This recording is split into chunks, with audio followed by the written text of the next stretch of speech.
So welcome everybody. It's nice to see all these familiar faces, and although we're in different places, different backgrounds, and we're going to get straight into the book of the month, which is The Tattooist of Auschwitz by Heather Morris. I can't remember who suggested this book. Was it you, Terry? Yeah, it was you. yeah, Well, definitely a great option, because I enjoyed is probably not the right word, but yeah, it was an easy read for me. So for people who I know there are a couple of people who haven't read it. No names, I won't mention names, I'll let them reveal themselves when they get to their groups. But just as a quick overview, it is a novel which has sold 12 million copies to date and tells the true story of Lali Sokolov, who was a Jewish prisoner of war and who was tasked with tattooing the identification numbers onto the arms of the fellow prisoners at the Auschwitz-Birkenau concentration camp in World War II. And it's the story where he meets his wife-to-be, Gita, and his first meeting of her is when he actually has to tattoo her prisoner number onto her arm. Now I'm going to share the screen and play you a quick book trailer of the book. So let me just bring that up. Can everybody see my screen? Yeah. Yep. Fantastic. Okay.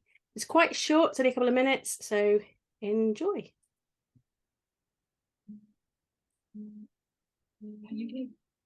Yes.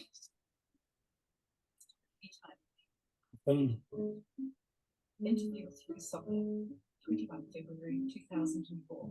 Could you tell me your name, please? My name is Lou Sokolov. Is that the name you call you? No, I was born Ludwig Eisenberg.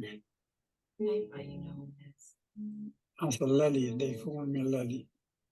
Are you married? I was married. Your wife? Gita Sokolov. Where did you and Gita meet? We met in Auschwitz-Birkenau. How did you meet?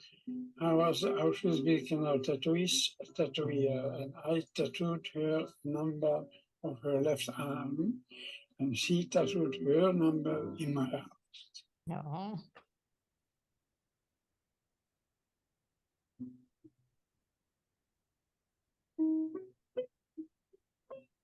I was 24 years of age when taken from my parents' home and transported like an animal.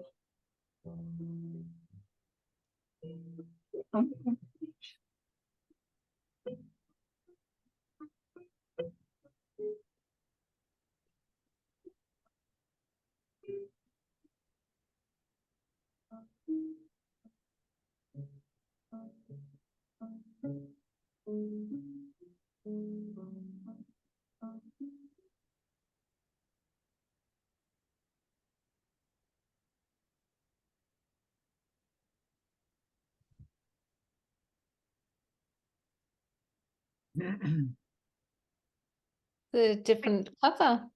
A very different cover to the one I've got. Very powerful, using the actual interviews that Heather Morris had with Lali.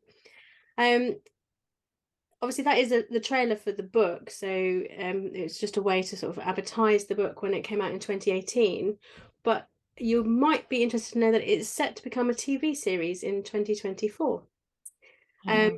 Harvey Keitel is set to play the lead role of Lali Sokolov at the older age, and Jonah Hauer-King to play Lali.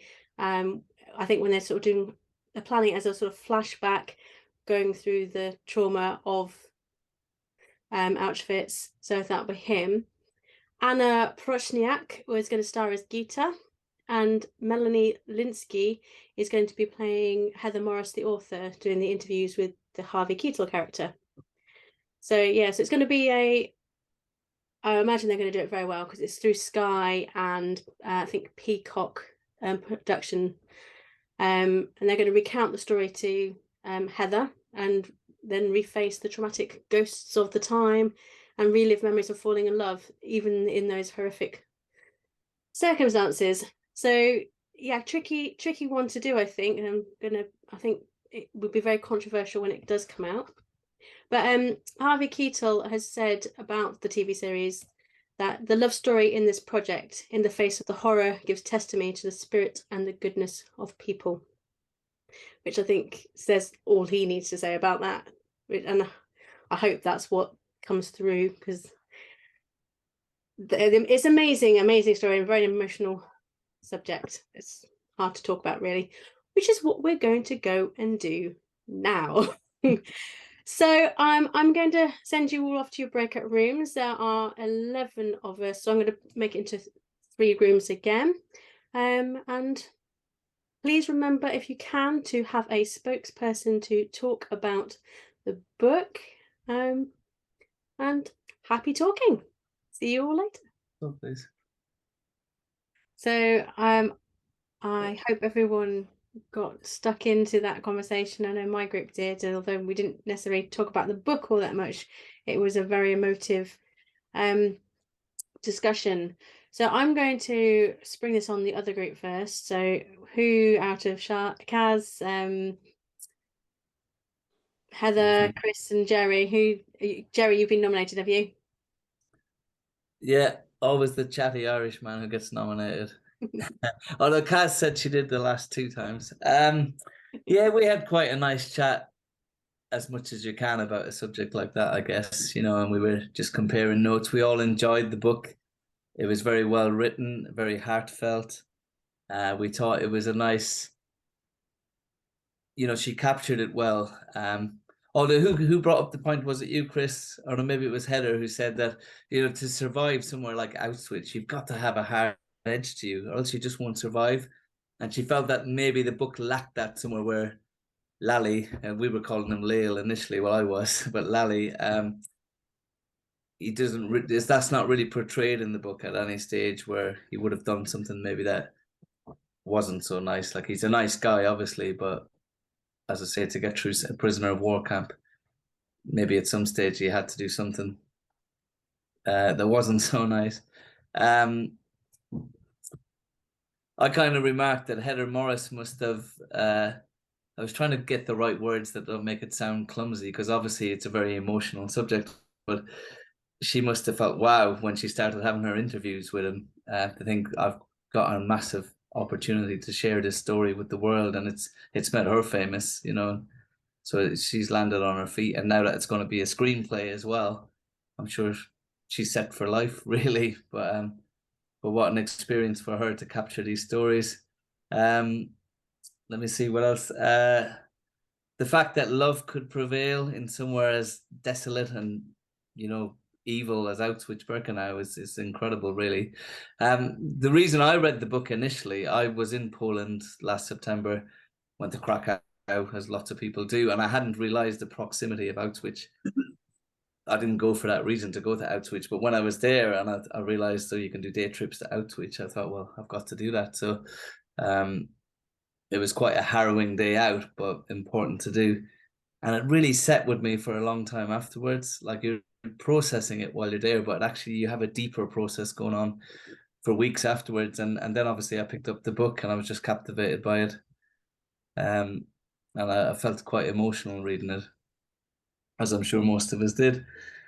What else did we say? Oh, the fact that they met afterwards, it was a miracle in itself, after it all went crazy, and Lally found her, Gita, again, was incredible. Was it you said, Chris, that if it was a work of fiction, maybe it wouldn't have been quite as easy as finding her? Like, I know it wasn't super easy for him, but he went to the Red Cross and in her hometown, was it? And he found her more or less straight away.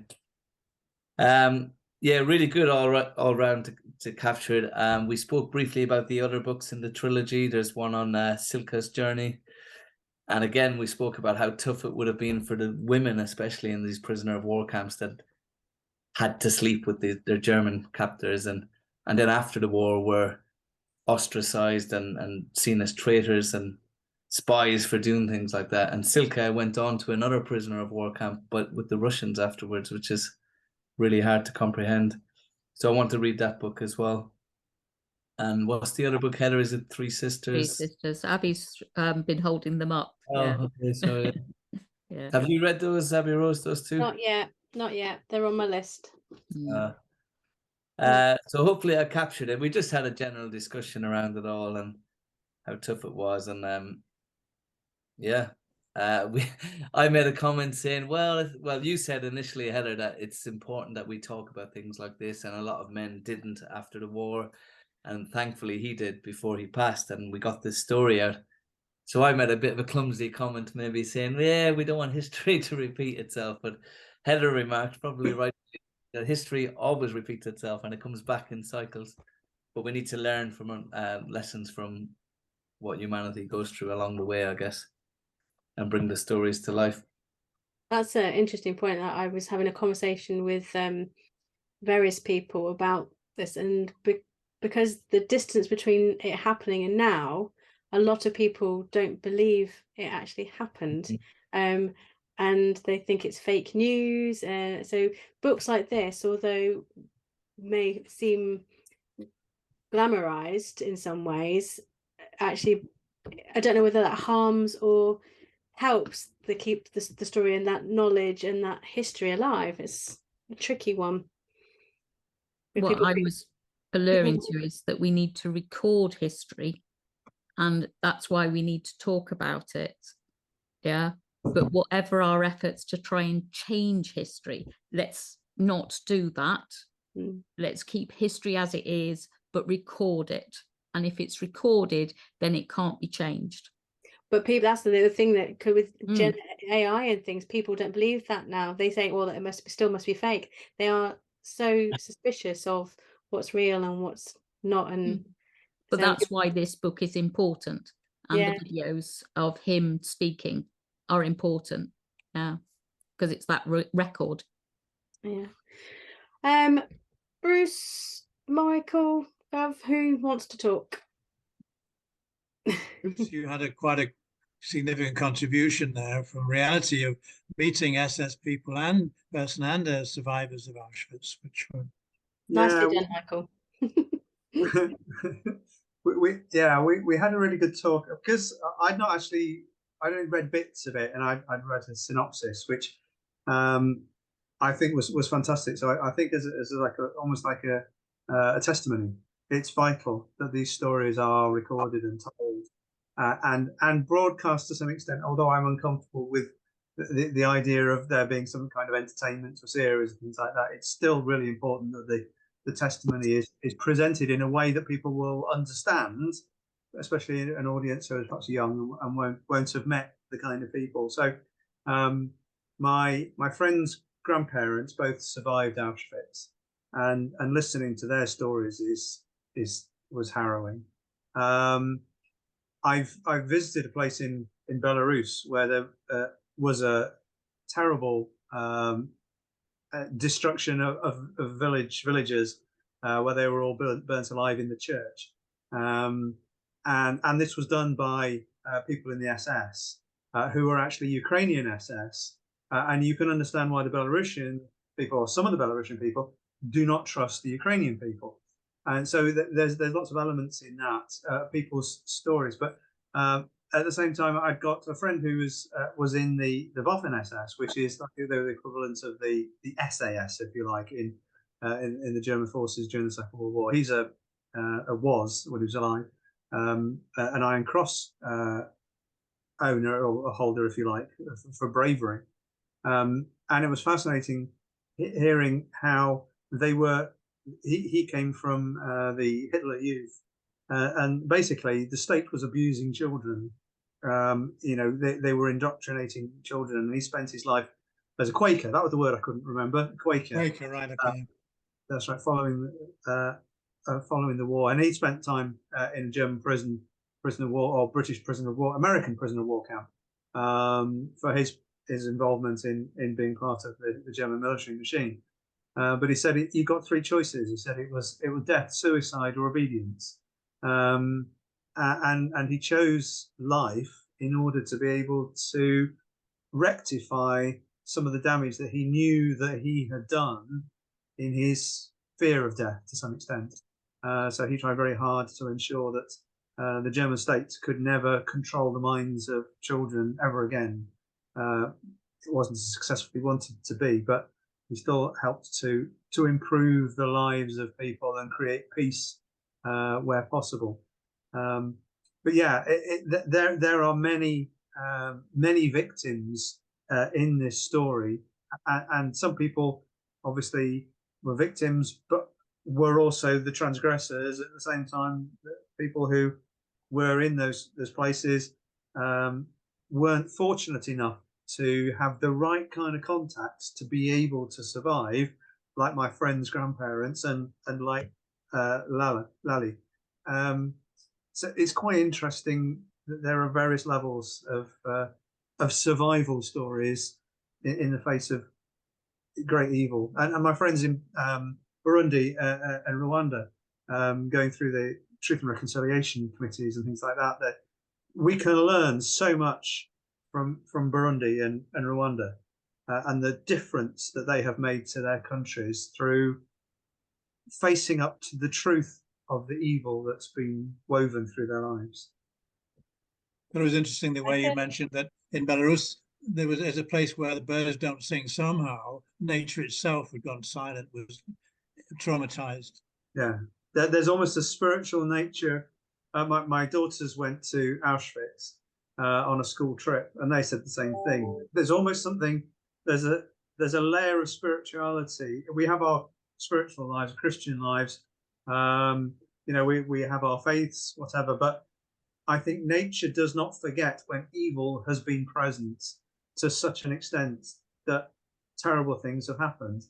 I think there is a level of evil leaves a stain, and I think human nature has the ability to detect it almost. But I think nature also doesn't forget either. Yeah. Amazing. I know the book from Viktor Frankl. Viktor Frankl. Yeah, I mean, and he went through one of the camps, but he came from a psychologist point of view. And his book, can you remember what the title of his book is? Factfulness. No. For one. Viktor Frankl. There's something about people not knowing anyway. And his view, having come through it, was those that survived were able to think of a future beyond it, and they had that hope, and those that didn't lost that hope.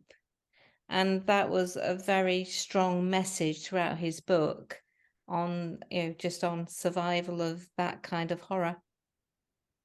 That's also reflected in cancer survivors, those who see a future and think positively tend to survive better. Yeah. Interesting. Did anyone else want to add anything to the conversation that hasn't been mentioned at all? Madeline?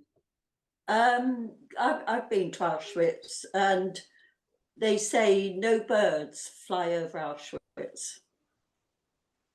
And if you look up, as I did, as I heard about it, I looked up, and there isn't any birds that fly across there. Wow. We had that conversation in our group. Yeah. I've been to Auschwitz and I did see birds there. Not many. I saw a couple, and I saw caterpillars and a couple of butterflies. But I think there still is nature around there. Maybe not in high abundance, obviously, but yeah. I'm told the only thing is Israeli fighter jets on Holocaust Day. We also remarked in the book is references to nature as well.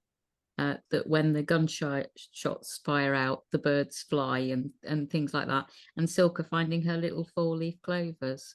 So there is mention of nature being there when they were there. We need something a bit more fun next. Yeah. So before we move on to sort of what's on next, if everyone could grab their their book. I'm going to take a screenshot of everyone with their book if they've got it, or ebooks or whatever. I left mine at home, so I'm borrowing this one. Okay. I couldn't find mine. I left it Oh, read it a don't year worry. ago. Don't Everyone's got the worry. same cover. They have all There's got the same cover, this one. several covers out there, aren't there? Okay. Kaz, I can't quite see your face. You've got it in front of your face. I know, but if I do that, you won't Oh, see. okay. Okay, no problem. All right. Make sure I can't see. There we go. 3, 2, 1. Super. I've got that. Brilliant. Thank you, everybody. Okay. Well, we're actually sort of dead on time. That's amazing. I wasn't expecting that. So I'm going to hand over to Heather very briefly now. Heather, have you got everything there that you need, or do you want me to put it up? I have got the screen. Yes. Fabulous. Okay, I'll hand over to I you. shall share it with you.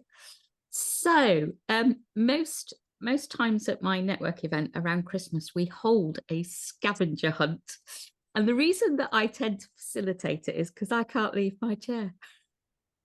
So, Abby Rose has asked me to facilitate the one this time. You'll be glad to know there's not a lot of items to get, but I'd like you to find items that have some feeling with it as well. And there'll be a reason why. So this is the items we'd like you to find. You can find them in your break. Are you ready? Can you all see that? We can. Okay, so we're looking for 3 books, 1 red, 1 white and 1 blue. And this is, of course, because we've just had the coronation. We also would like you to find a book-related item, not a book, something that relates to books. Have you got such an item in your home? And a bookmark, your favourite one, or one with a story attached to it. One you're using currently and why you're using it. And for those who are watching the recording, who aren't here today, you can still do this and perhaps take a photo and send it to me with your story. Fabulous. So we're going to leave this up. I'm going to break for the break a little bit early. We'll come back a little bit early as well. So I make the time now 19:52. So if we come back at we'll still come back at 8 o'clock, otherwise it would be a bit too difficult to everyone get back at 19:57, although that's what I would love. And we'll have a little bit of discussion about our items before we head into books in the news. So I will look forward to seeing your finds at 8 o'clock. Good luck, everybody. So thank you, Michael. Yeah, see you next time. See you Sunday. Anybody. Book scavengers. Yeah. If you have managed to get, I should probably let you carry on with this, Heather. That's right. So your red, white and blue books. Let's all hold up the 3 books that you've chosen. We've got the colours there. Oh, Huge books. they are huge, Kaz. Yes. All right. Oh, some interesting covers I can see there. Dennis, you like a foil cover going on? Yeah. Okay. So let's look at the red book. Hold up just your red book. All right. And I'll go to each of you and just tell me why have you got that book in your library and what does it mean to you? So Kaz, we'll go with you first. Jeff and I are really avid steampunkers. If you have a look at our Facebook pages, I'm sure you'll be able to see that we do dress up quite frequently. So the Steampunk Bible is quite apt. Oh, see that there we've learned something completely new about you that I didn't know before. That's marvellous. Okay, let's go with Jerry. Why have you got Red Dog? I just picked it up on the stand in Tesco one day after finishing my weekly shop, and it just caught my eye. I read the back cover, and the author had found a bronze statue to a red dog in Karatha in Western Australia.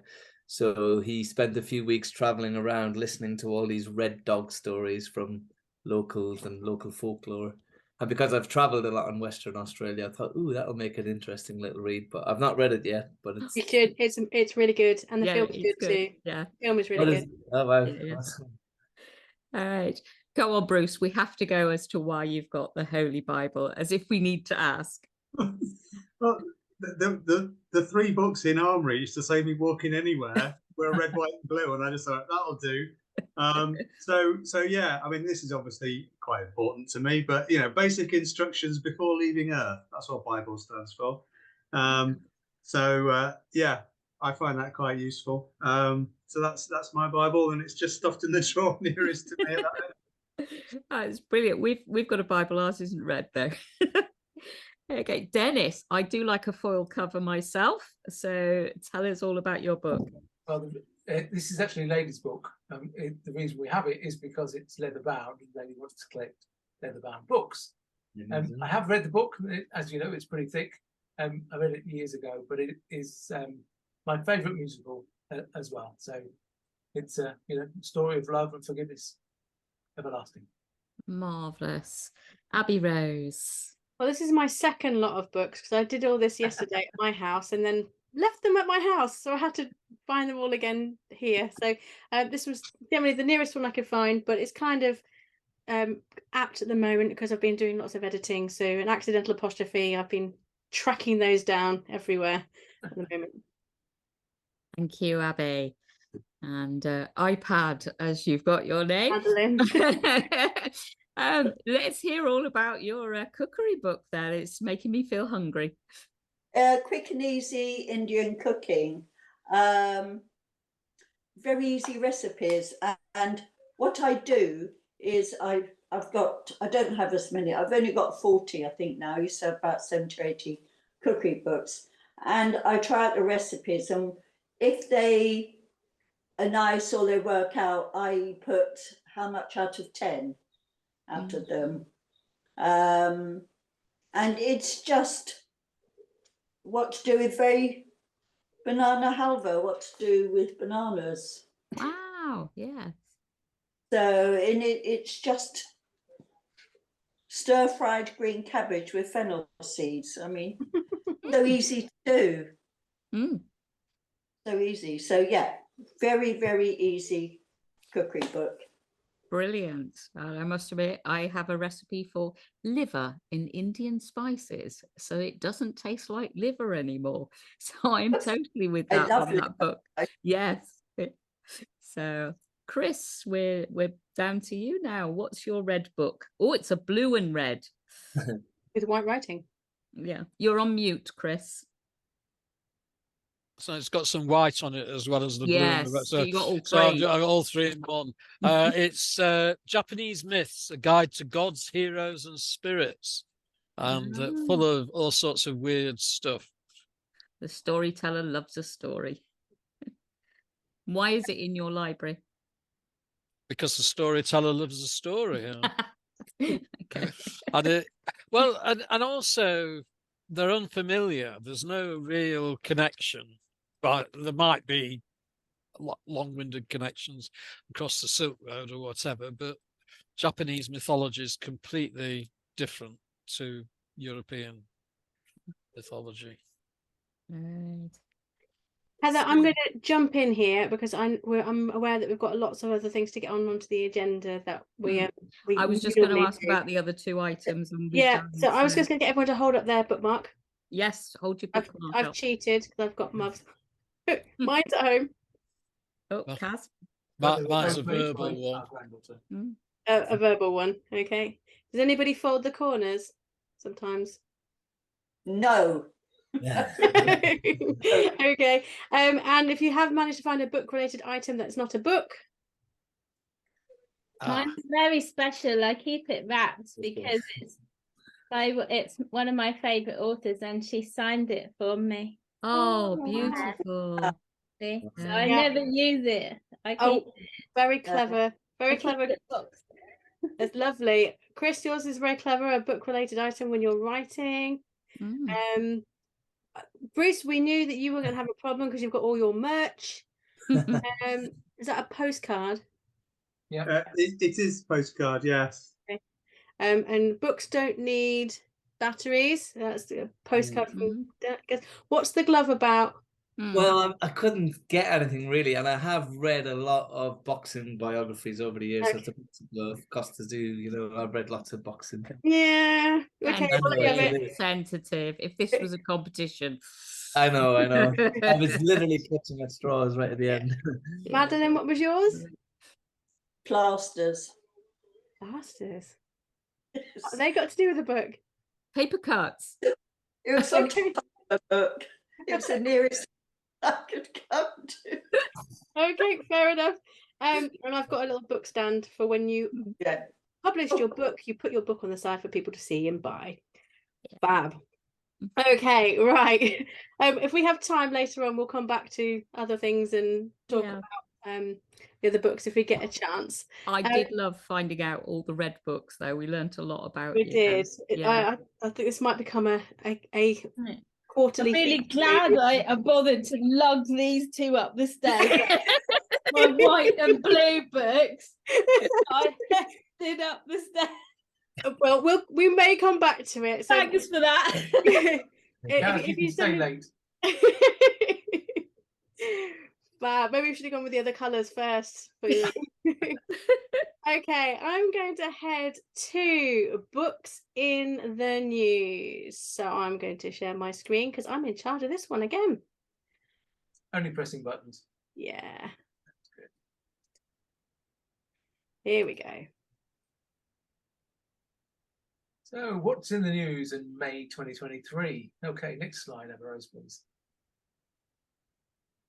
For those of you that are avid gardeners as well as book fanatics, the Royal Horticultural Society has placed lots of books in its digital library and they are available online. So they were, as it says, so rare, fragile or valuable they could not show them to the public, but now it's launched a library of more than 10,000 items which allow the public to access their collection for free. Some of the otherwise inaccessible treasures include the account of Lancelot Capability Brown, which details his famous aristocratic and royal clients. So 10,000 books, photographs, artworks and herbarium specimens are now available. And they span over 500 years of gardening, history and science. So that. It was read of a series of payments from the royal household, including work on Richmond Gardens, part of the which reads as a who's who of the 18th century society. There we go. Abby's moved on to the next one already. There we go. That's okay. In the photographs, The City Gardener, written by Thomas Fairchild, published in 1772, is a device for holding the pages open without damaging the book, and that can be seen also. A bookmark from history. There we go. Okay, Abby's moved on to the next one, so we'll go there. It's wonderful. So that's just one of the images that they put up. So Amy Winehouse's personal journals and handwritten, going from books to music, back to books again. Any Amy Winehouse fans in the audience today? Well, you'll be able to get a deeper look into her thoughts and life in an upcoming book called In Her Words. And as it says, it was announced on April the 26th via her own social media system, which is still going. So that. And also, an Amy Winehouse biopic titled Back to Black is currently in the works and will star Marisa Avila as the deceased singer alongside Jack O'Connell as Amy's ex-husband Blake Fielder. Fielder Civil, isn't it? His name. So, yep. And the director is going to be Sam Taylor. So we don't know when that's going to be. So, Amy Winehouse fans, you may not be, but try and listen to some of the music. Really good. Next page, please. Who's got an original copy of Harry Potter's book in their cupboard? Okay. So this rare first edition was just one of 500 printed and bought by a lucky office worker at the jumble sale. And sold, as it says, £28,000 in Staffordshire in 2019. That's not a bad price jump, is it really? But and it was a bargain hunt regular and auctioneer Charles Hanson knew they were onto a winner with his super rare first edition. We're going to check your libraries and Candice's library, Abby, because we bought them all in hardback for you. Yeah, you couldn't quite believe it when you saw it, but there we go. One of only 500. Just have a quick check. Mistakes as well, yeah, are in it. So there's anything that's got a mistake in it, whether it's a coin or a Harry Potter book, is more valuable these days. Next book, please. Found this today. Well, seems. Wish you had more free time to read. Does your jam-packed schedule keeps you from sitting down with a good book as often as you'd like? But you still want to stay up to date on the popular non-fiction. Now, as with everything else, there's an app for that. Summit Book Summaries gives you the key points of important non-fiction books in concise summaries that you can access in your free time. And at the moment, as it says, you can buy a lifetime unlimited subscription for only £46.98. And you can access this available at Mashable. Anyone's heard of Mashable? I hadn't beforehand. But you can literally learn something new every day without spending hours on the topic, just by having their 15-minute summaries on a book. So maybe when I don't get the chance to read the book in a couple of months' time, I'll go and get the app. Next one, Abby, I think we're into the May in the book world. There we go. So 9th of May, 1814, Mansfield Park was published. On the 15th of May, poet Emily Dickinson died. And I thought I'd read one of her poems very quickly to you, called Tell All the Truth, but Tell It Slant. Tell all the truth, but tell it slant. Success in circuit lies, too bright for our infirm delight. The truth's superb sunrise, as lightning to the children eased, with explanation kind, the truth must dazzle gradually, or every man be blind. And yeah, I'll include the links at some point, but if you look her up, there are many Emily Dickinson poems out there. And coming up on the 22nd of May, Arthur Conan Doyle's birthday. And on the 31st of May, Walt Whitman's birthday as well. Put that in for our American colleagues, and they're not here to.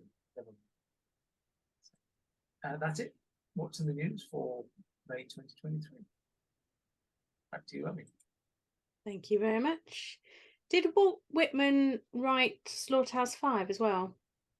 Anyone knows? It's kind of ringing a bell through Footloose. I think my brain is sort of saying that. But thank you very much for Books in the News. I hadn't heard of Mashable. Anyone else heard of Mashable? Because I couldn't see anybody's faces because I was looking at the screen. So Rings a bell, but I can't remember where from.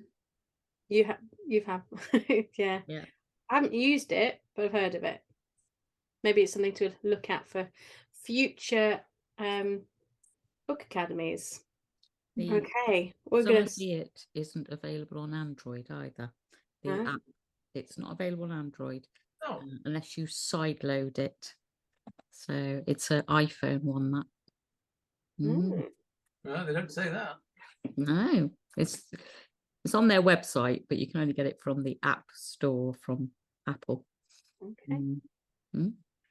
Right, well, we're going to move over to Word Corner now, and you may have noticed David isn't actually with us, but he is at rehearsal, but I haven't worked out what he's at rehearsal for. So obviously a play, but I don't know which play it is at the moment. So I'm going to go to Word Corner because he has sent us through his video, and enjoy. So let's open up and then share the screen with you. Can everybody see? I can't see you, so I'm assuming that you can. Anyone else see it? Yes, it's there. Okay, bro. Hello, everyone. I hope you're having a great Book Academy meeting. This is Word Corner. This is take 2. In fact, I've just recorded 11 minutes of talking you through my slides, but forgot to share screen. So when I went to look at the video back, it was just me looking at the camera, walking through the slides, but without you being able to see the slides. So hopefully I will remember to share screen this time, which is what I didn't do last time, and then run the presentation. And this time, hopefully I won't have to re-record it. So there we go. Why am I not with you? Why am I not with you this week? I'm sure it's the question you're all asking, unless Lady's already told you. But I am rehearsing. So I am playing Theodwyn Snurgog, the wizard, in a one-act play that we're taking to the Hunstanton one-act play festival at the end of June, start of July that weekend. But we're actually putting on in 2 weeks' time in Great Hale, which is just near Heckington. So I am busily rehearsing while you're watching this. So, and that's me, obviously my wizard costume. That's not just a random picture of me. Okay, last month on Word Corner, we talked about artificial intelligence, a little bit about what it was, what might happen with it, and looked at some of the vocabulary such as machine learning and singularity and things like that. So yes, you've noticed artificial intelligence if you follow the news in various guises. That's not what we're talking about this week. And even though my play is a massive event in the month of May, it's probably not the biggest event in the UK in the month of May. That was probably this. So I guess most of you will have watched at least some of the coronation of King Charles III. There he is, looking fearful as ever, with his crown next to him. And I thought this week we'd just have a little bit of a rummage through some of the vocabulary around royalty and this kind of event. So we're going to start with the word crown. Where do we get the word crown from? Well, it comes from a Latin word corona, which means a garland or a wreath, which was then worn on the head. So most famously, you probably recognize a picture of Julius Caesar with the laurel wreath on his head as a sign that he was the emperor, he was in charge. Interestingly, the Roman historian Suetonius says that he did that to hide his baldness.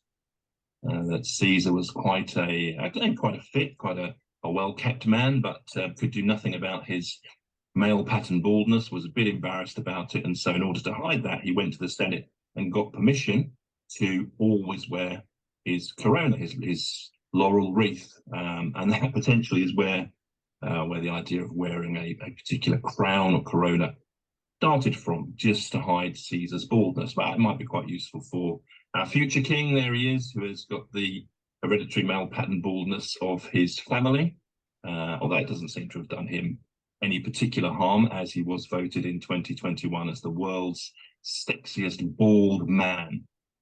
Well, not voted, they did a bit of research, and this cosmetic surgery specialist found that he'd been addressed as sexy 17.6 million times in blogs, reports, and pages found on Google. So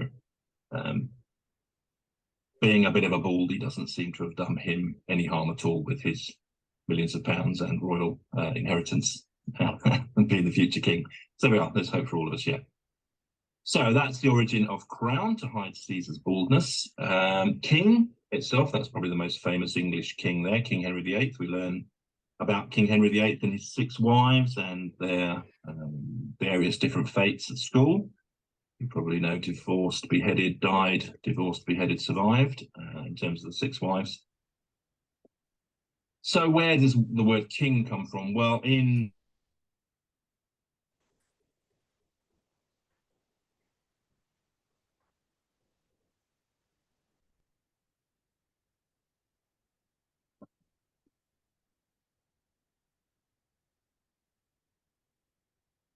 Is it just me, or has everyone else lost sound? Yeah, I've lost it.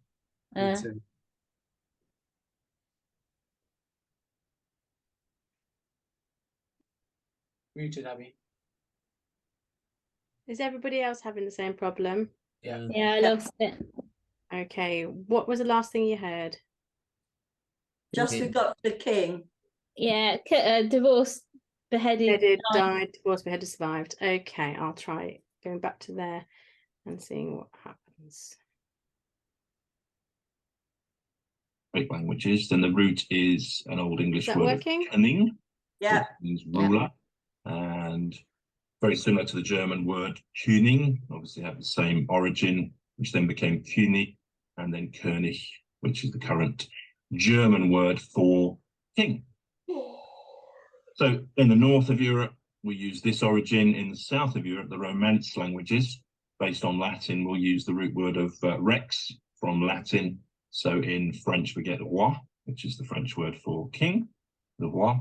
And then Latin moves into regalis, meaning royal, which then becomes the French royal, which we do take on, and becomes our royal with a Y in the middle instead of the French, Middle French I. So there we go, that's the origin of that. In fact, it's also possibly related to the Old English word of kin, which we still use today with a K as kin, your family or your race. So potentially the king was the head of the family, the head of the race. That's where the origins of that word come from. Queen in English is slightly different, and there she is, God bless her, Queen Elizabeth II.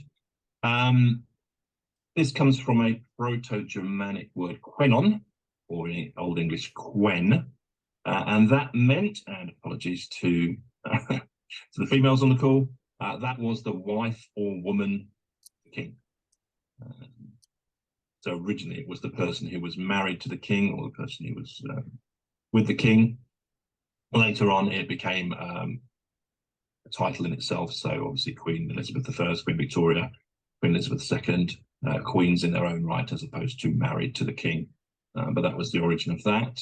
But in fact, English is one of the few languages which has a separate word for queen. Most, again, Romance languages, but also German languages, will just use the female version of the king word.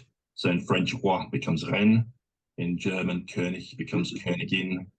So at least there is a different word in English to represent the queen, rather than just a female version of a king. Monarch. Where do we get monarch from? This is an interesting etymology. It comes from two Greek words, monos, meaning alone, obviously mono, single, we recognize that, and archein, to rule. So somebody who ruled alone. So we get this idea of the lonely king, the king on their own. You may recognize that as a quote, heavy is the head that wears the crown. It's actually a slight misquote, comes from Shakespeare. Uneasy lies the head that wears a crown. That's from Henry IV, Part 1. There he is, Henry IV, or Henry Bolingbroke, as he was called. And he was born in Lincolnshire. I mentioned that because I'm in Lincolnshire, Lady Adi and Dennis are in Lincolnshire. So he's about 30 miles to the north of us is Bolingbroke Castle, which is where Henry Bolingbroke, who became Henry IV, was born, was from. Actually, Shakespeare uses the word crown over 400 times across his plays. Obviously, it features in history plays and tragedy plays such as Macbeth. And we shouldn't say that if I'm rehearsing at the moment. Oh dear, I wonder if the rehearsal is going to go really badly tonight. Scottish play and King Lear and things like that. So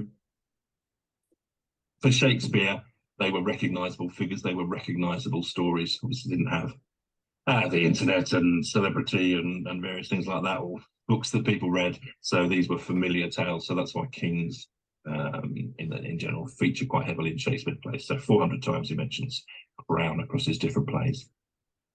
A couple of other words for leaders, emperor and tsar. So emperor comes from the Latin word imperator, meaning commander. On the right there, that is the Emperor Kangxi, who was the longest reigning Chinese emperor.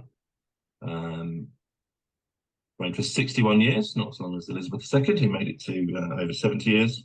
And then that word for emperor becomes Caesari, should have practiced that, which is the word for emperor in Slavonic, which is where we get Tsar from, and at the bottom there, that's Tsar Nicholas II of Russia. And if you watched any of the coronation, this featured pretty heavily Westminster Abbey. Westminster Abbey is place where every English king or queen has been crowned since 1066. As we learn again in school, 1066, William I, William the Conqueror, was crowned on Christmas Day in Westminster Abbey, and there he is. I think that's from the Bio Tapestry. That's William being crowned in Westminster Abbey. So what etymology of Westminster Abbey? An abbey is a monastery or convent headed by an abbot or abbess. It's their place. And Minster means pretty much the same thing. So it's Minster is the church of a monastery again. So in a way, it's a tautology. It's West Church. Anyway, Westminster Abbey, west because it was west of the City of London. Still is west of the City of London, in fact. And there was originally an Eastminster as well, over near Tower Bridge. But that disappeared in the Reformation and then became the site of the Royal Mint and is now the site of a housing project. As so many places in London are either housing or office developments. But there was originally an Eastminster over there. So that's a bit of a run through various words to do with monarchy, coronations, kings and queens, and where we get those words from, where we've inherited them from. But AI, I'm not going to go back to AI. I'm talking a lot about AI at the moment. It's just it just seems to be everywhere around me, and it's fascinating. But I think one of the short-term effects of this is it's going to flood your timeline with a load of old rubbish. When people realise they can create stuff in AI, you'll get a load of content that's created in AI, but also it can create pictures, videos, and we'll then move on to avatars, etc. But saw this, I'd share it with you. This is various animals skydiving. So we've got a dog, a chimpanzee, a chicken, a cat, and a rabbit skydiving. Obviously, they're not real. No animals were harmed in the making of this. They're just AI-generated images of these various animals skydiving. And that's the kind of rubbish that is going to flood your timeline. It appeared on my timeline. I haven't done these myself. Appeared on my timeline last week. That was quite amusing, but it's the kind of thing that is distracting, diverting, and you'll start to see more and more of, I think, short videos and photographs and cartoons created by AI of things that people find funny and stick in front of your nose, like I've just done. So apologies for that, but you saw it here first. The skydiving animals. I think they're quite funny, but that's just my sense of humor. Anyway, that is Word Corner for May. I will be back with you in person in June. Hope you enjoy the rest of the meeting, and I will see you again for Word Corner, of course. No, this was Word Corner. I'll see you for Word of the Month. Okay. Enjoy the rest of the meeting. See you. Right. So thank you, David. Wherever you are, I hope your rehearsal is going well after you mentioned the Scottish play, although it actually doesn't really affect you if you say it outside of the theatre. So just a quick note, my mum sends her apologies. It's just got a little bit too much screen time for her now, so she's just logged off, and we're looking forward to seeing you all next month as well. So did everybody watch the coronation? No, because I did. I thoroughly enjoyed it. Yeah, I was working. I just didn't get to see any of it. I watched it twice. Twice because I watched it live, and then my friends all turned up just as they were putting his sparkly hat on, and they wanted to watch it from the beginning, so I watched it twice. Yeah, we watched it all the way through. I was kind of interested because some of those oaths he was taking were back from around I think it's 900 and something. It was one of my grandfathers that he actually took the first oath, and Charles has taken the latest. So It's been handed down all those years. Yeah, I think it was Egbert. It was. So it was almost spine chilling to hear those same words said all these hundreds of years later. Yeah, it's a lot of tradition and history, isn't it? Over centuries. Yeah. And then the new tradition of having a concert every time we need something on the Sunday, which was equally as enjoyable and spectacular, but in a very different way. They always roll out, take that again, don't they? One day they'll be like crusty oldies. Like Lionel Richie. It's not that Her walking sticks. It's not that new. Elizabeth also had a concert. Elizabeth I. Not just the second. Elizabeth I had a concert when she was coronated as well. So, yeah. Wouldn't that be like to be there for that concert? Yeah. Was that's that one then as well. I don't think they were there. No. I know Richie was. I didn't even know it was on. So wow, how did you miss that? Well, I watched the coronation, but I didn't know there was a concert. Oh, but they said I should watch it because of the sign language. Yeah, lots of sign language. And just watching the drones were fantastic as well. The way the drones all moved around. But yeah, there was a lot of sign in it, which was lovely. I thought I was going to have a nice easy day on Coronation Day because I thought no one's going to book ranger activities. They're all going to want to watch the coronation. But I think it was the opposite. They all shunted their kids my way so they could watch the coronation. All my ranger bookings were just back to back to back. I was like, oh, man.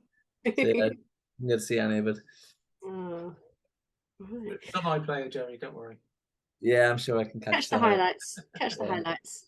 They did have the tea as well, the afternoon tea on the lawn. And apparently there was a drone footage of that. And Chris and I know someone who actually got to attend that. Mark Story of S&4Cs went to it. Yeah, so a local charity. And so lucky boy. Yeah. One of our fellow book academies and client of Ladies on the mentoring scheme, Peter Robert Shaw, went to the Queen's Platinum Jubilee concert for his charitable efforts. So, and I think he's from Yorkshire as well somewhere. Yeah, I've just spent an afternoon with Peter actually doing his social media for helping the community. So he's a lovely guy. He is an amazing guy, and they've got so much going on. So it's not surprising. He did just miss out on one award and would have gone to Westminster. So, yeah. All right, as we're talking about members and people who are normally here, does anybody have any news that they want to share, book news of their own? Anybody got any things coming up? No? Okay, well, sorry, did someone about to say jump in there? No, what do you mean? Well, Francis Akinola, who sometimes comes on the Book Academy calls, his book is so close to being published. Where the proof is due to arrive tomorrow. I know Bruce has kindly done an endorsement for him on that, so thank you, Bruce. And I've seen your email came in earlier. Yeah, so it's very exciting for him, and he's launching that on the 27th of May. And we've also got Katie Conley, who has her launch on Sunday in West Bridgeford. Her book is God's Grace for Your Career, and it's all about how letting God into your life will help boost your career and help guide you where you need to be going. So she's excited about that. She couldn't be here tonight because her daughter has got her leaving service from year 13 at school. So it's all lots of things happening at the moment within our book family. So Bruce, you have something you wanted to say? Yeah, just don't know if it counts as news, but my book on Monday will have been available for a year. So it's its first birthday. Wow, a year. How is that possible? Oh, I can't believe it's a year. Jerry, yours will be coming up soon as well, won't it? Yeah, I need to get working on my second one now. I started a few months back and it's just been shelved. I need to get back into that kind of just regular work on it, I guess. Yeah, absolutely. Bruce, have you got any plans for a follow-up? I've not read God of Orange yet, but I'm in the same position as you. I've started, I got a chapter written, and then life has taken a change, so I must get back to it. So I've got my scheduled the first week in August to go away on holiday, somewhere quiet, away from everybody, and spend a bit of time writing. With plenty of coffee. Yeah, loads of coffee. as Lady's not here, I'll mention it. Obviously, she didn't launch her book on her birthday because of the TIA that she had, but the Royal Harrogate Flower Show have agreed to move it through to the September. So hopefully in September we'll be at the Harrogate Flower Show, which is where you launched yours last year, wasn't it, Bruce? So to launch Ara. So that'd be good. Oh. Yeah. Right, well, I'm going to go on to word of the month now. So I need to share my screen again and make this bigger. I apologize for the sound going. I realized it was me because I pressed mute thinking I was going to cough. Thought you didn't want to hear that. And then forgot that actually David wasn't really sharing it. So that was my fault. Okay, so here we go. Can everybody see the screen? I can't see you, so I need a response. Yes. Yeah. Fabulous. Yeah. Thank you very much. Off we go. Yeah. And there we are, as if by wizard magic, I am back for word of the month. Or am I? Or is this an artificial intelligence avatar of David, which is bringing you, no, it is actually me, bringing you our word of the month and remembering first time this time to share my screen so I don't have to re-record. Word of the month. There we go. So last month, the word of the month suggested by artificial intelligence itself was serendipity, the art of finding something wonderful by chance. And we did come across this book series as well called Serendipity.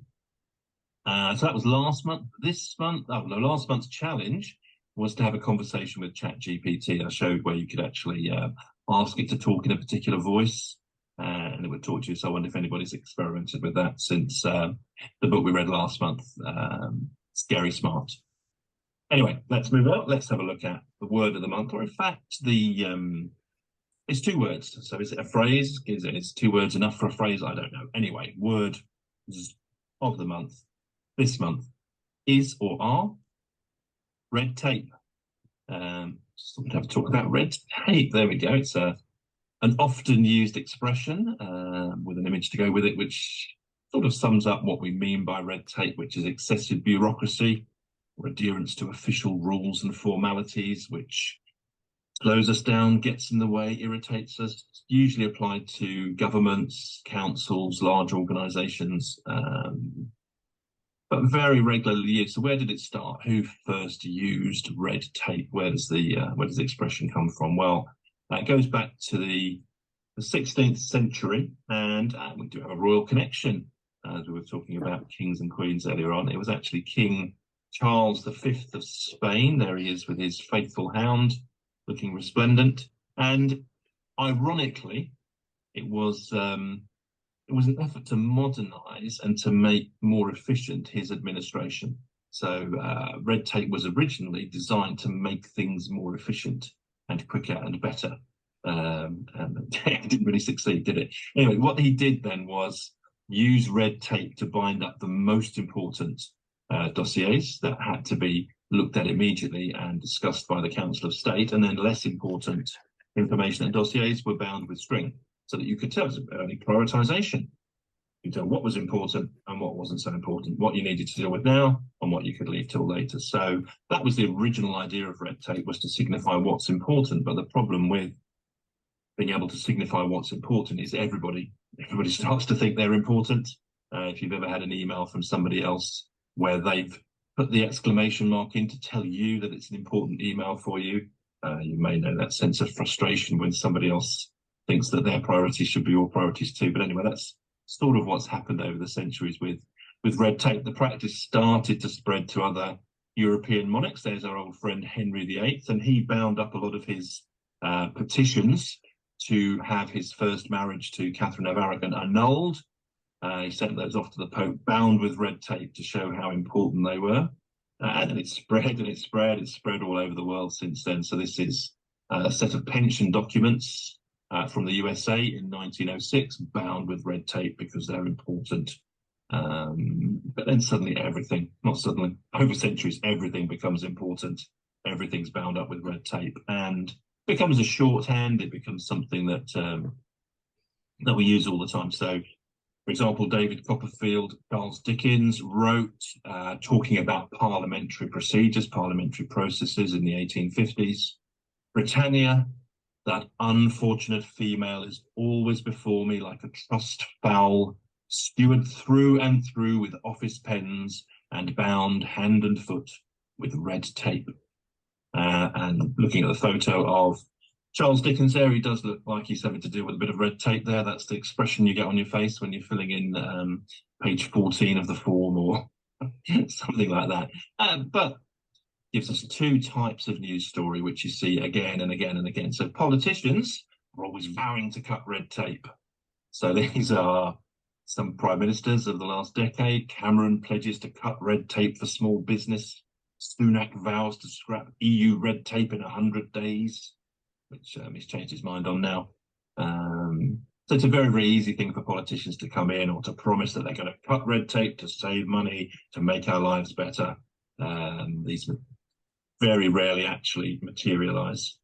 Liz Truss vows to cut red tape for farmers. But then the other side of that is we love to complain about red tape. So here's somebody who's tried to turn himself into a famous farmer. Jeremy Clarkson says farming red tape made him consider putting corks in his cows anyway to stop them eliminating waste and creating methane due to regulations. It's just great shorthand. Red tape, farming red tape, government red tape, council red, all types of red tape, and just gives us an opportunity to put in that news story a picture of Jeremy Clarkson looking annoyed with the red tape on his red tractor. Yeah, so red tape started as a way to try and prioritise and make things more efficient, and has ended up as something we can all get annoyed about at various times. Red tape, it's never a good thing. So that's the word of the month this month. So your challenge, red. Red is very rarely a good thing. Red for danger, red for anger, red for red tape, red for stop. So just go onto the Facebook page, do it this month. Put a post on there that uses an expression that includes the word red. What's making you red in some way or other in June and May 2023? And it can be red tape, ideally. Ridiculous red tape, even better. So there you go. Word of the month this month is two words, the expression red tape. And that's me. I hope you've had a great meeting, and I will see you next time. Bye-bye. Fabulous. Right. Well, we can all say we've ticked that red box this month because we've all shown our red books. So you can all take a photo of the red book that you've got and say, we discussed this at the Book Academy. Tick. And let's flood, rather than skydiving animals, let's flood it with red books or something instead. Sure, we can get AI to send it. You probably could if you want. It's actually, I've got like hundreds of books in my cabinet, and that was the only red one I could find. So Wow. I don't think it's that common, is it? A red book cover? Although everyone else obviously got one, but A red book cover about a red dog. yeah, well, yeah. I did not find another red book anywhere, but I'm going to look next time I go into a bookstore and see how many. Surely, Jerry, you've read them all. Maybe. I just remembered as well, because we're talking, he mentioned serendipity being the word. On Bank Holiday Monday, I actually did try to have a day where I didn't look at anything to do with any work or anything, which I managed to do until about 5:30 when I wrote a list of what I needed to do on Tuesday. So I didn't quite achieve it, but I did watch the film Serendipity from 2001, and I was like, oh, this is really cool. So it's right there. Has anybody else managed to do ChatGPT or anything this month? Yeah, No? I've been using ChatGPT for writing. Yeah, Yeah, it's very helpful. yeah. Very Have you been using it as a starting point and then?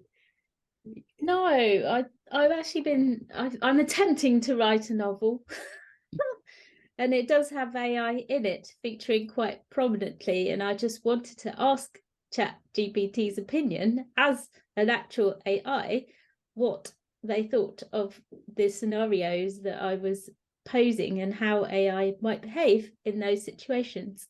Wow. Okay, that's exciting. Yeah, it had some interesting ideas, interesting takes on it.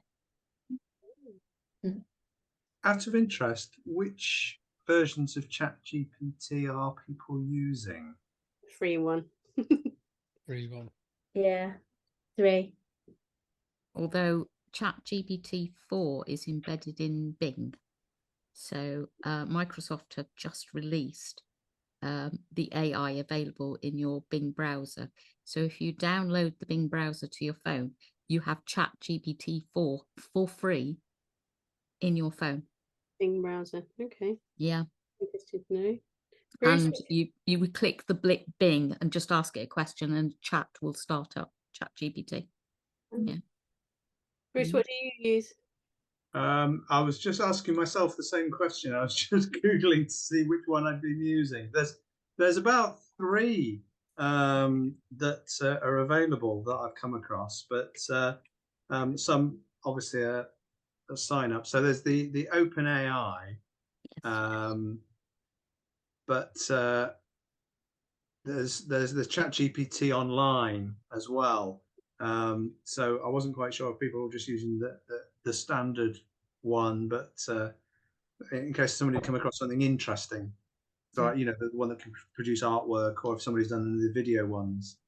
Well, I went on to what Chris he gave us a whole load of things and tried to find some drawing ones and some illustration ones.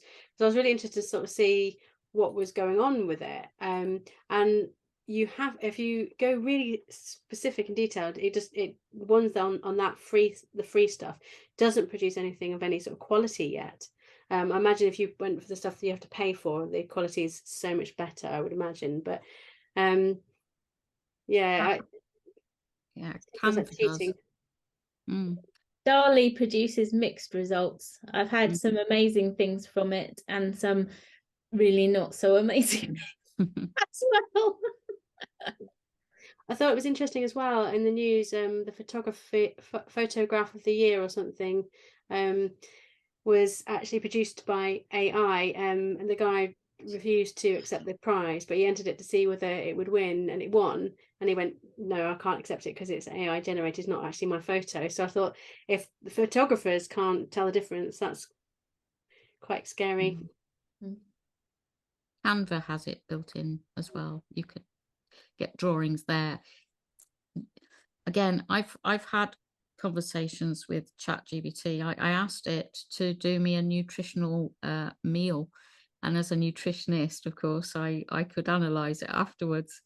And he loves avocados. Even when I told him not to have avocados, he still put avocados in. And so I asked him about saturated fat, and he said, no, that's bad. And I said, okay, so why have you given me avocados? He couldn't answer that. So, and he just fell back on the old, I'm a language bot. Chris, what about you? Because you quite into the AI side of things. Well, I started being interested. I think I actually started this conversation a few meetings back. I'm just using ChatGPT, but I'm using it I'm writing a series of blog posts about AI and folklore and mythology, because I think a lot of folklore and mythology is about communication with superior intelligence, be they fairies, mermaids, gods, you name it. And there's all sorts in there, and it's fascinating, the different facets of the sort of concerns around AI, and obviously some of it's positive and some of it's negative. I don't have a particular axe to grind. You know, I mean, if they put it in charge of nuclear weapons, well, we won't know about it anyway, will we? So, well, we will if Steve Wozniak gets his way in saying that anything created by AI should be declared as created by AI. But oh yeah, I think I would agree with that. But if it's a nuclear holocaust, sticking aside and saying this nuclear holocaust was caused by AI, not really We're not going to worry about that now. terribly important, is it? So, but yeah, so I'll be publishing those posts eventually. I'm still trying to make sense of how they all relate to one another. But I'm not sure I can ever quite embrace AI. I don't know. It's just it's not nature, is it? No, and my whole thing is about reconnecting people with the natural world, and that's all a bit like out of our control. It feels like a bit scary, but maybe that's just me. I just got to move with the times a bit. Maybe if people can't access it, maybe it's use a way to. But if you had screens all around you, maybe it's the closest some people might actually be able to get into nature in the future if we don't have it.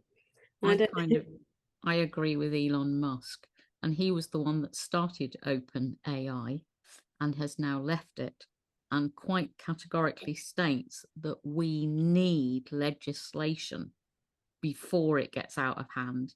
And it's not going to be your Terminator down the road type attack. It's going to be your bank account. It's going to be your identity.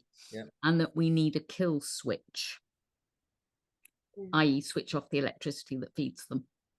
Somebody from Google quit this week as well, didn't they? Or not early in the month. So the originator of AI. So yes. The thing is, though, it's no good having any kind of a kill switch, because if they are online and they have access to the internet, you'd have to basically turn off everything. Yes.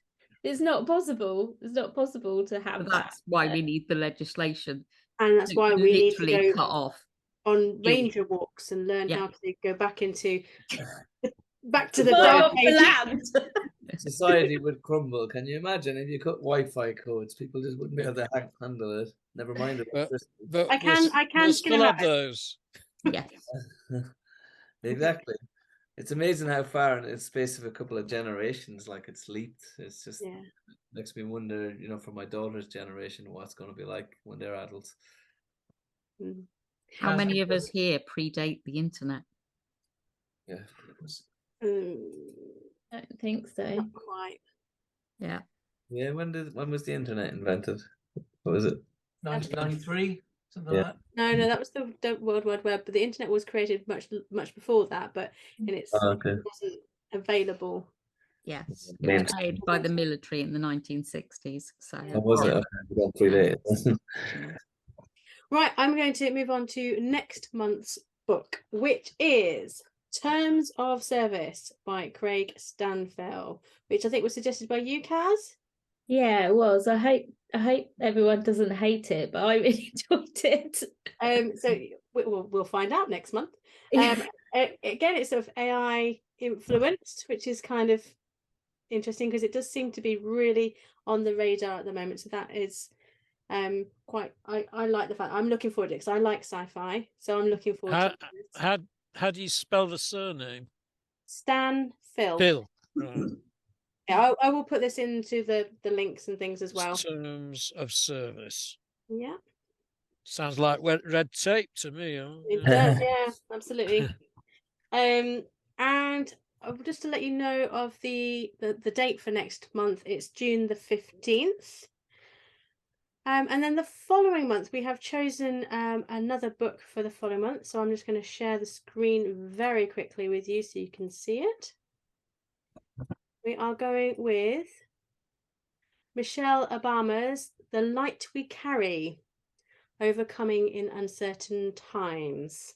And again, I will post this we'll send out a follow-up email, etc., of all the information of the next couple of books. So Michelle Obama, The Light We Carry. And I'm quite intrigued about this one as well, because I'm wanting to see how similar it is to Francis Akinola's book, because he's talking about blooming in chaotic times. And I think overcoming in uncertain times, I thought there might be some crossovers there. So that will be interesting to find out. So the date for July is July the 13th. So June the 15th and July the 13th. And I just wanted to float some ideas about August. because I know lots of people tend to go away in August and things become, you get children coming into the picture and they're not away. So I wanted to sort of float an idea, because last August we did the poetry month, where we kept it quite open. Lots of people wrote their own. Some people went and looked at their favourite poems and revisited them.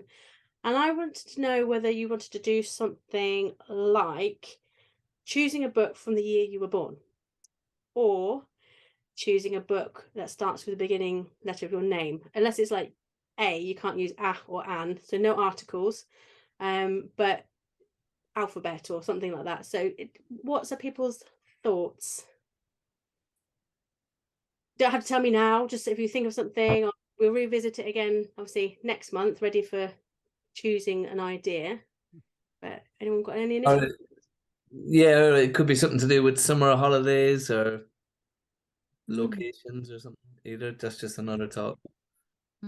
Okay, so holiday locations. I like the idea of holiday locations rather than holidays. So Well, maybe exotic, maybe. Well, I discovered recently that there are 2 surviving recordings with sound and vision of the quiz show Animal, Vegetable and Mineral.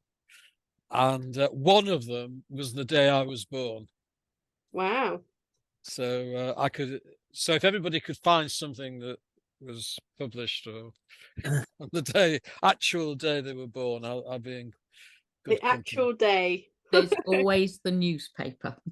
Yeah, there's always but that wasn't an entirely serious suggestion, just in case. I quite like anyone's the idea of panicking. newspapers, though. If you could find some articles that were, because it's all online and things now as well, so you could. I suppose you could ask ChatGPT to tell me what happened on whatever the date is, and you'll never know what you'll come up with. Oh, okay. So maybe then stories of things that happened on the day that you were born. So it's stories in the news. Link there, Gov. Books in the news, stories in the news on your day. You're on mute. Well, I can do that because I was born on Ash Wednesday, 1962, which just happened to be the 7th of March, and there was a big storm. So it's just, but I'm sure that made the newspaper. The Ash Wednesday storm, March 7th, 62. It's a book, actually. All right. Well, we'll float these ideas around Mav and see what sort of thing, which way we're all sort of going, and we'll revisit it again next month and make a decision actually next month of what we're going to do. But if you've suddenly come up with an idea, let us know. Send us an email, and we'll research into it further. Found out I had a film premiere of You Only Live Twice. Well, Blondie's Atomic was #1 when I was born, so that's all I know. Maybe there's a story about Blondie in the newspaper, I don't know. So yeah, thank you very much everyone for all your support this evening, for coming along. Please, as always, send out the link for the Book Academy to people that you know, get them to sort of try and encourage more people, because while we are quality, it would be nice to have a few more people coming up regularly, so that we can open up the discussions a little bit more, because I know I get bored of hearing my own voice. But yeah, never. So yeah, just if you can maybe invite someone for a guest, as a guest visitor for one thing, and see, hopefully we'll get some more people that way. All right, well, I think we're done. So thank you very much, and we'll see you on the 15th of June. Thanks, everyone. Bye, everyone. Thank you. Good night.